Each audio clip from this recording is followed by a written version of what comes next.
Bonjour, c'est Gilles sur boursicoté.com. Voici l'analyse technique Forex et matières premières pour cette journée du vendredi 20 juin 2014. Et nous débutons ces analyses avec la paire de devises euro-dollar, donc sur laquelle nous sommes en phase de sortie de cette zone de biseau. Petite phase d'affaiblissement aujourd'hui. Alors, somme toute relative, puisque nous avions eu ici une sortie relativement dynamique avec cette zone de résistance ici qui a bien joué son rôle à 1,3629 et qui a provoqué une petite phase de retournement. Alors on va se rapprocher de cette petite phase. Voilà, on peut voir ici qu'on avait quasiment un double top sur cette phase, et donc sur cette rupture ici au niveau des 1,36, c'est ce qui m'a permis, donc c'est cette structure qui m'a permis de vous donner la réalisation en direct, puisque j'avais calculé environ 30 pips d'amplitude, et donc ce qui donnait un objectif à 1,3570. On a fait au plus bas de cette bougie 1,3564, donc l'objectif a vraiment été réalisé, et ensuite nous avons commencé à entamer la remontée. Donc j'espère que vous avez été quelques-uns à jouer ce double top, si vous étiez attentif au chat. Donc ce mouvement ne remet absolument pas en cause la sortie, puisque nous sommes ici sur un support qui était précédemment une résistance. On le voit ici sur cette phase, donc 1,3579,80. Donc on acte ici une sortie, on vient marquer un nouveau plus haut, on a des bougies ici qui viennent marquer une petite phase d'exagération.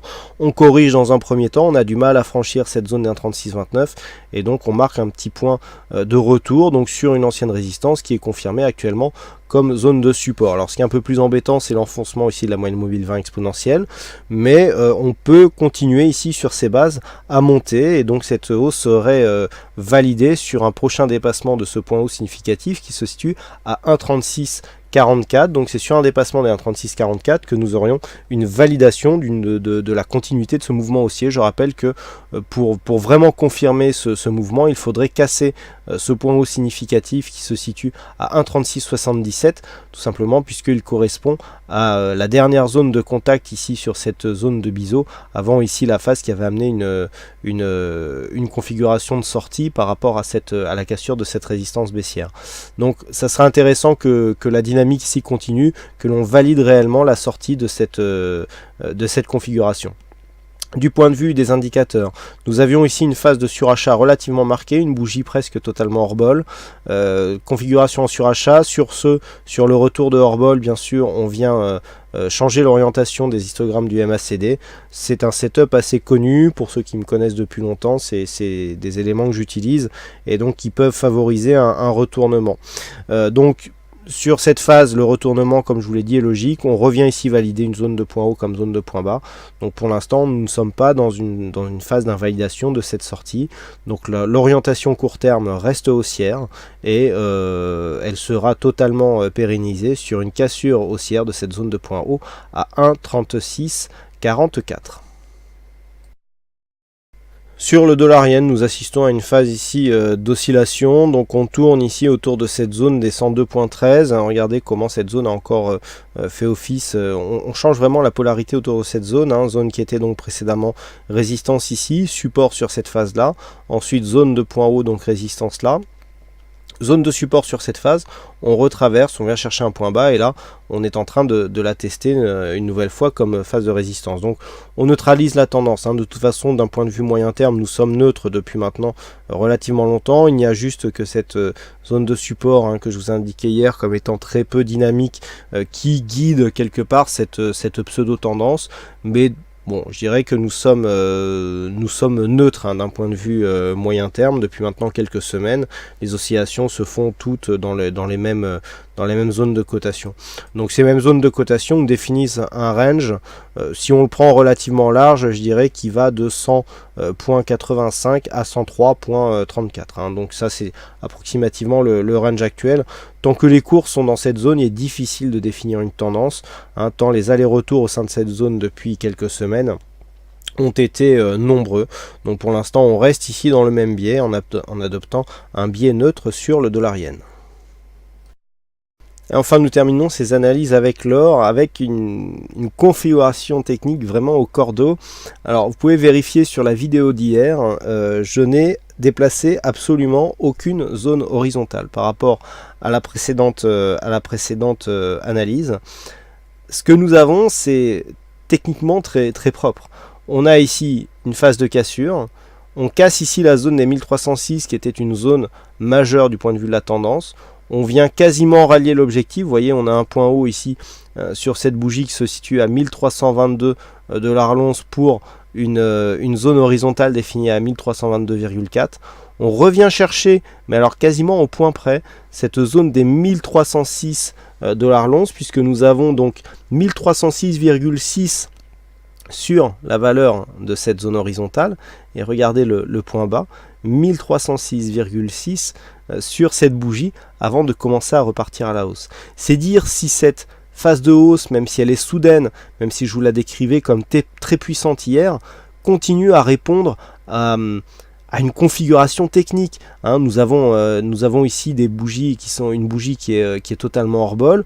Voilà, on revient ici sur une petite phase de consolidation et on revient consolider juste sur cette zone qui était déjà clairement identifiée.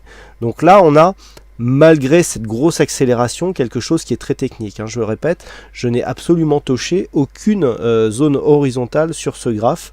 Je l'ai ouvert tel quel et il est vraiment, cette plateforme ne me servant que pour des analyses, il n'y a vraiment rien qu'à changer.